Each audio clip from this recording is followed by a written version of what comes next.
Olá a todos vocês que estão acompanhando a programação da TV Câmara aqui pelo canal 4 da NET e agora também pelo canal 61.4 em sinal digital. Outra maneira de você assistir a nossa programação. Acesse o site www.riopreto.sp.leg.br. Nós agradecemos a audiência. Este é o Câmara Cidadania, que hoje tem o prazer de receber em nossos estúdios a doutora Danatiele Luiz Moitim, advogada especialista em Previdência do Servidor Público. Doutora, muito obrigado pela participação. Eu que Seja agradeço o bem-vinda. convite. É um prazer estar aqui. Primeira pergunta, doutora. A quem se aplica o regime próprio de Previdência Social? O regime próprio de previdência social se aplica aos servidores públicos que são ocupantes de cargos de provimento efetivo. Então, ele abrange os servidores dos poderes, poder legislativo, poder executivo, poder judiciário, e também os servidores de autarquias e fundações públicas. Não estão compreendidos, então, os servidores temporários, os empregados públicos, que são seletistas de empresas públicas e sociedades de economia mista, e os servidores ocupantes de cargo exclusivamente em comissão. Tá certo. É possível ser filiado ao mesmo tempo a mais de um RPPS ou ao RPPS e ao RGPS? Antes, porém, por favor, nos explique as siglas. Sim. O RGPS é o Regime Geral de Previdência Social, popularmente conhecido como INSS, e ele se aplica aos trabalhadores da iniciativa privada e também àqueles que eu mencionei na questão anterior que estão excluídos do RPPS, que é o regime próprio de previdência social dos servidores públicos. É possível sim essa filiação ao mesmo tempo, só que dependendo da espécie de filiação, tem algumas regrinhas que devem ser observadas. Então, por exemplo, no caso de dois regimes próprios de previdência social, tem que ser observada a compatibilidade de horários, da carga horária dos cargos, e também as disposições da Constituição, que permite apenas algumas cumulações. Então, são, por exemplo, 2 cargos de professor, um cargo de professor com um técnico ou científico, e 2 profissionais da saúde com profissões regulamentadas. E no caso da acumulação do regime próprio com o regime geral, basta que o servidor público não se filie ao RGPS na condição de segurado facultativo, porque isso a própria Constituição Federal proíbe. A senhora citou, inclusive, os funcionários da saúde fazem isso mesmo. Sim. Eles trabalham, às vezes, num hospital, num ambulatório. Isso, nós temos casos de médicos com cargas horárias de 20 horas semanais e eles foram aprovados em 2 concursos e cumulam. Cumulam, ok. Doutora, atualmente, quais são os benefícios oferecidos pelo regime de previdência dos servidores públicos? A Constituição Federal estabelece o mínimo de benefícios previdenciários que devem ser garantidos pelo RPPS. No caso, o mínimo seria a aposentadoria e a pensão por morte. A Lei Federal 9717 de 98, em seu artigo 5º, determina que os benefícios concedidos pelo RPPS não podem ser diferentes daqueles que estejam previstos para o RGPS. Então, isso vai depender muito do ente federativo. Cada ente tem essa discricionariedade, essa escolha de estabelecer quais são os benefícios a serem concedidos. No caso de São José do Rio Preto, nós temos os benefícios de aposentadoria, pensão por morte, auxílio-doença, salário maternidade, salário família e auxílio reclusão. Tá certo. Agora, a senhora falou num dos benefícios aí, eu queria saber quem são considerados dependentes do segurado para fins previdenciários. Mais uma vez, a Lei 9717 deixa a escolha do Poder Legislativo e do Poder Executivo do ente estabelecer o rol de dependentes. Então, cada regime próprio de previdência tem o seu próprio rol de dependentes. Mais uma vez, em São José do Rio Preto, nós temos 3 classes diferentes de dependentes. A primeira classe seria o cônjuge, o companheiro e a companheira, e o filho ou equiparado não emancipado, menor de 21 anos ou inválido. A segunda classe são os pais que comprovem dependência econômico-financeira do servidor. E a terceira classe é o irmão de qualquer condição, não emancipado, menor de 21 anos ou inválido. Eu sei que é muito atual esse tema, doutora. É questão de curiosidade até. Sim. Existem casos dentro do serviço público de união homoafetiva e que necessitem desses auxílios previdenciários? Já existem alguns casos no funcionalismo público em geral, em que está sendo concedido, porque o Supremo Tribunal Federal já reconheceu a validade das uniões homoafetivas para fins previdenciários. Sim, mesmo que não exista nenhuma previsão na legislação, por interpretação desse julgamento do Supremo Tribunal Federal, que vincula a administração pública como um todo, é possível fazer essa aplicação. Ok, então.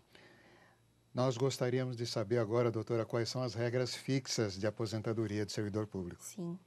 Nós temos hoje 3 divisões de aposentadoria na Constituição Federal.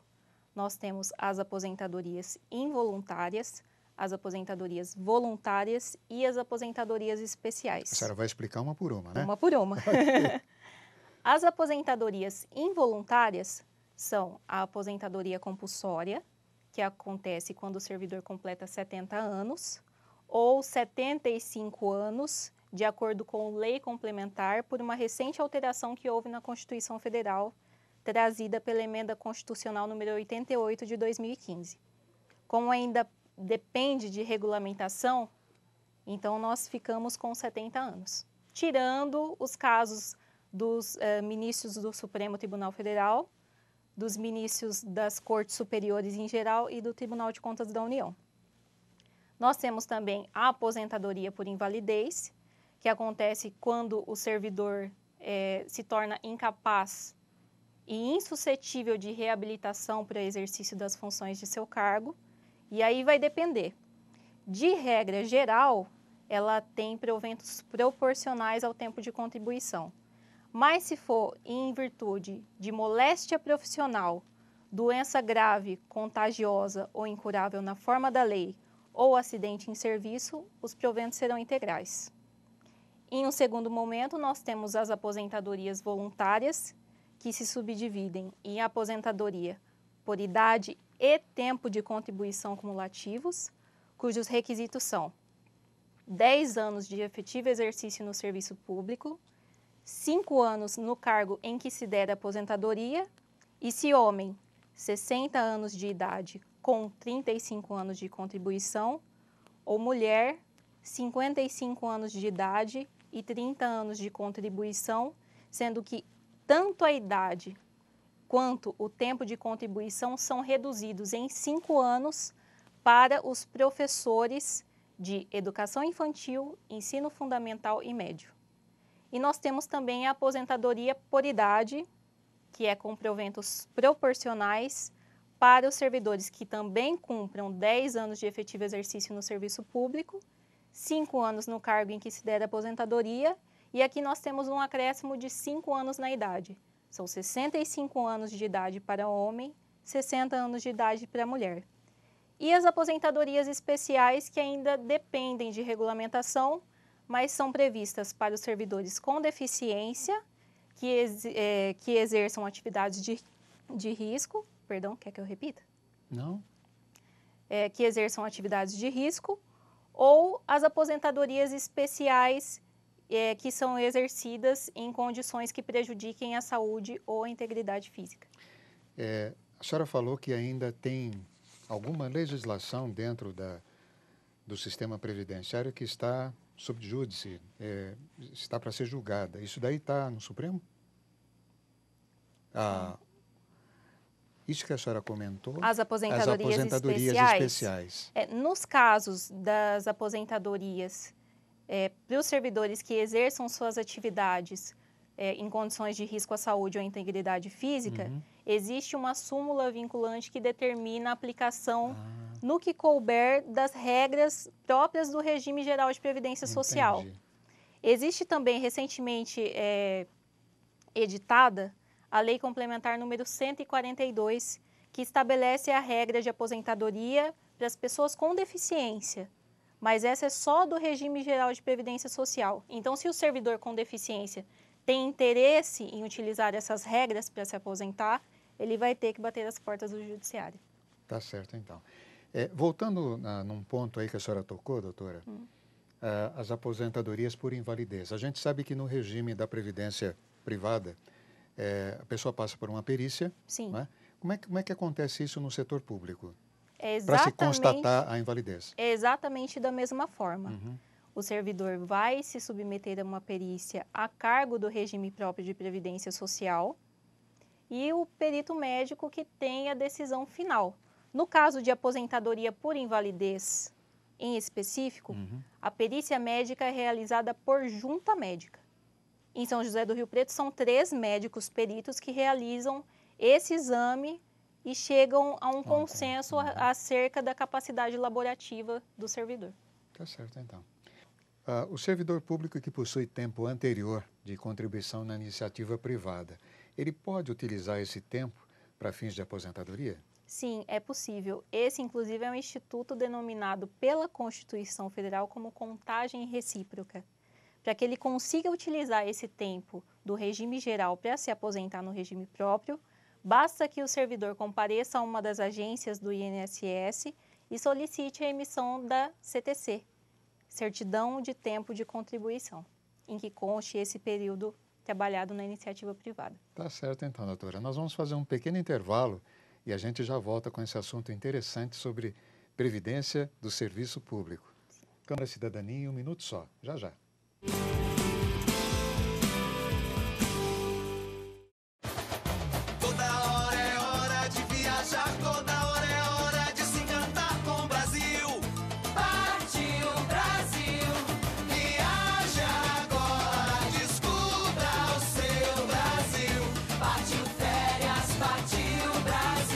No Brasil tem viagem o ano inteiro. Aproveite! A cada novo destino, uma experiência inesquecível. Partiu férias, partiu Brasil!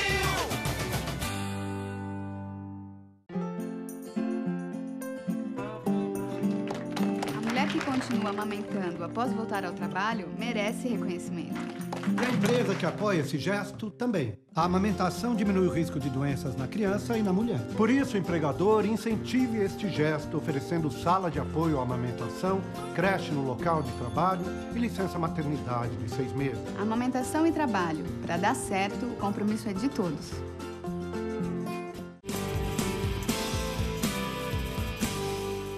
Estamos de volta com o programa Câmara Cidadania, aqui pela TV Câmara, canal 4 da NET.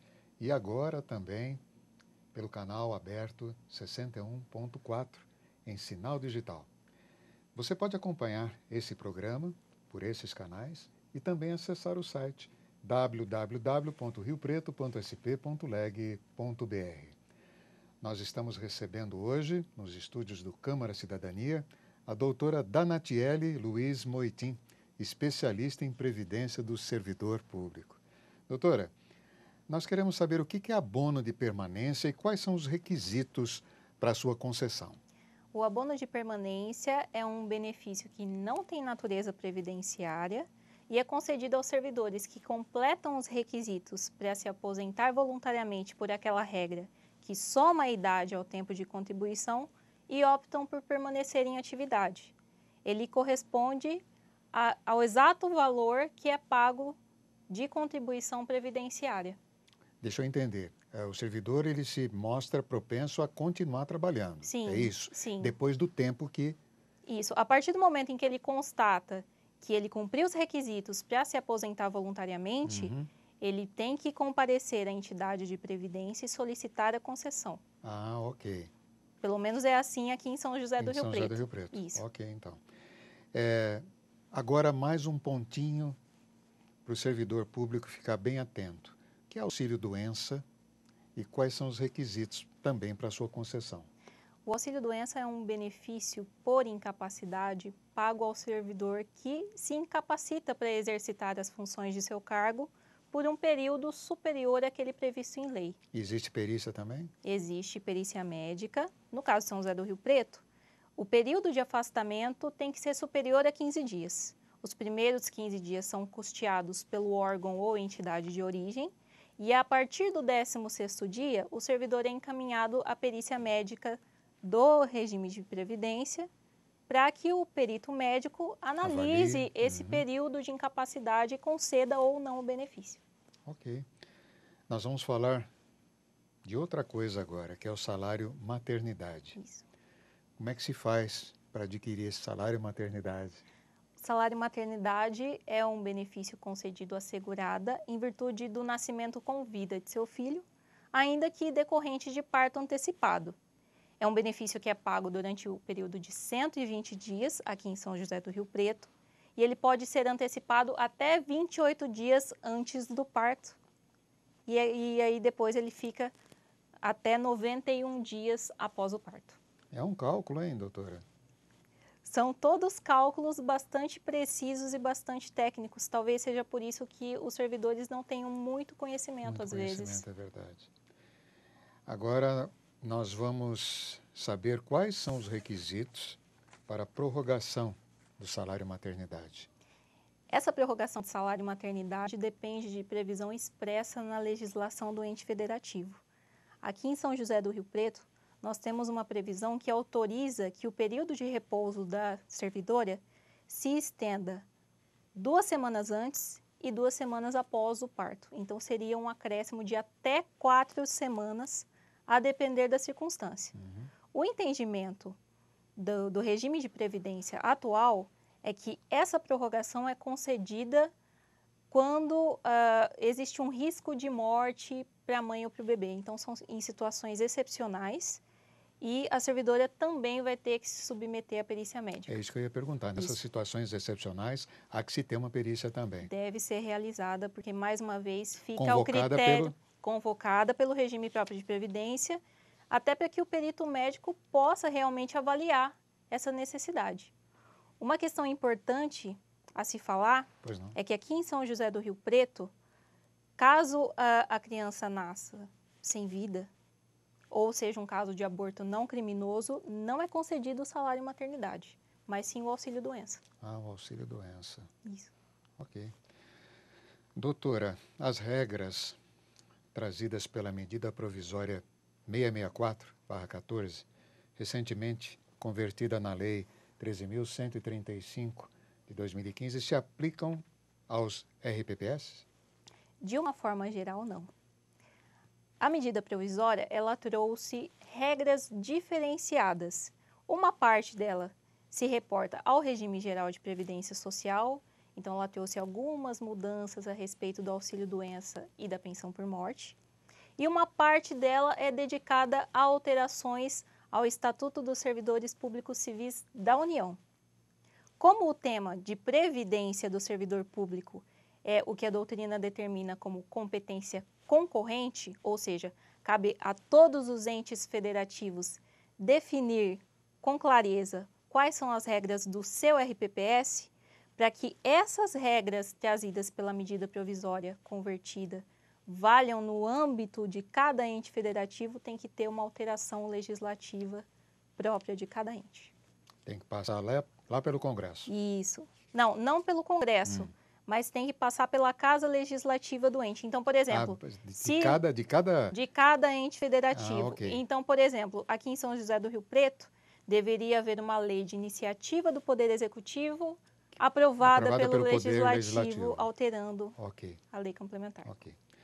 Nós vamos falar agora, doutora, sobre as regras de integralidade e paridade da aposentadoria. Sim. Elas ainda existem?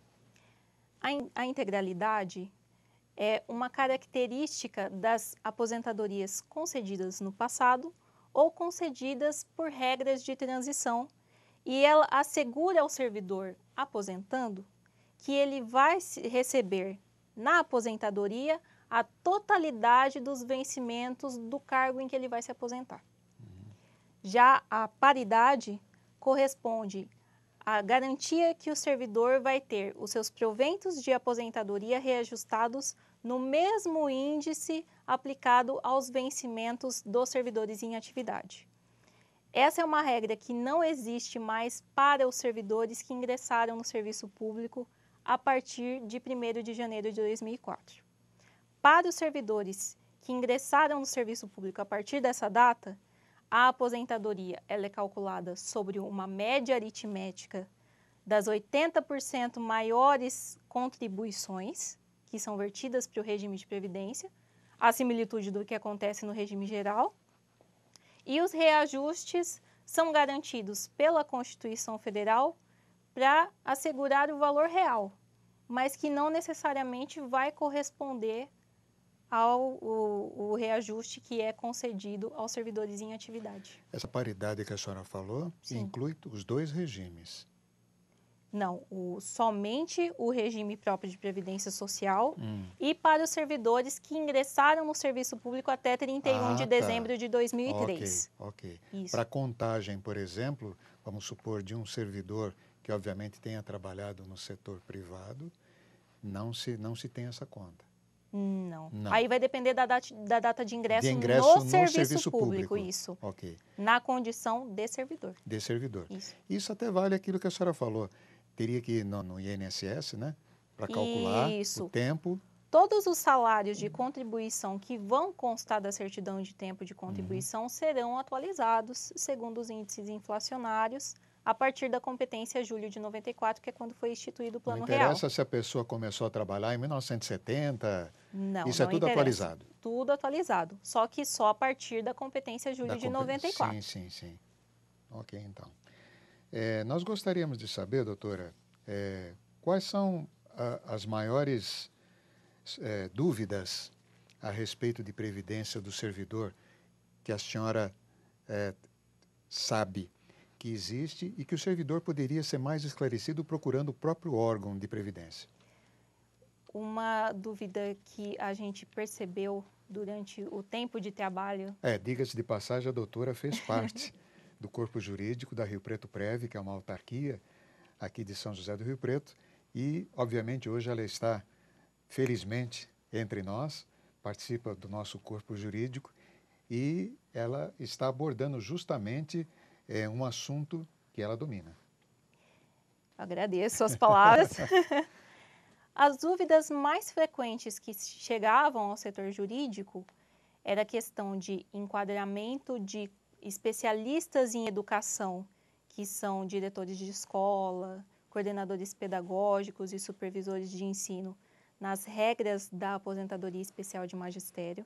O Supremo já entendeu que se esses profissionais de educação são especialistas, a redução de 5 anos de idade e de tempo de contribuição não se aplica. Uma outra questão era menor sob guarda, na condição de dependente para fins previdenciários, porque existe uma previsão do Estatuto da Criança e do Adolescente que fala que o menor sob guarda tem essa proteção previdenciária, mas também as cortes brasileiras já afirmaram um entendimento remansoso de que não se aplica. A lei a ser aplicada é a lei especial do regime de previdência, que no caso de São José do Rio Preto é só o menor sob tutela. Então, o menor sob guarda não pode ser enquadrado como dependente para fins previdenciários. E as regras de transição, né, que infelizmente não dá tempo de falar nesse programa, mas nada impede que o servidor busque o órgão previdenciário para esclarecer as suas dúvidas. A aposentadoria do servidor público, ela ainda pode passar por algum remanejamento? Há algum entendimento no Supremo, mesmo no Congresso? Olha, isso vai depender muito das políticas públicas que são firmadas pelo governo, né? A tendência é sempre tentar reduzir o déficit financeiro e o déficit atuarial que os regimes de previdência enfrentam. Principalmente os regimes próprios, porque a aposentadoria do servidor muito tempo foi enquadrada como um benefício de regime jurídico, um benefício estatutário e não um benefício previdenciário. Então, houve um tempo em que o regime concedia sem ter contribuição em retorno, o que gerou um déficit atuarial. Então, ao longo do tempo, foram editadas emendas constitucionais que foram restringindo essas regras, sempre assegurado o direito adquirido dos servidores que se enquadram nessas regras de transição, né? Então, é possível. Tudo vai depender de um planejamento estratégico do governo, se ele entender que devem ser feitas novas restrições, basta que a Constituição Federal seja alterada nesse sentido. Ok. Gostaríamos de tê-la por mais tempo aqui, doutora. Infelizmente, nós chegamos ao final do programa. Agradeço a sua participação e espero tê-la mais vezes aqui conosco. Eu agradeço a oportunidade e o prazer foi todo meu. Ok. O Câmara Cidadania volta semana que vem com outro assunto de interesse do cidadão. TV Câmara, o canal do Legislativo.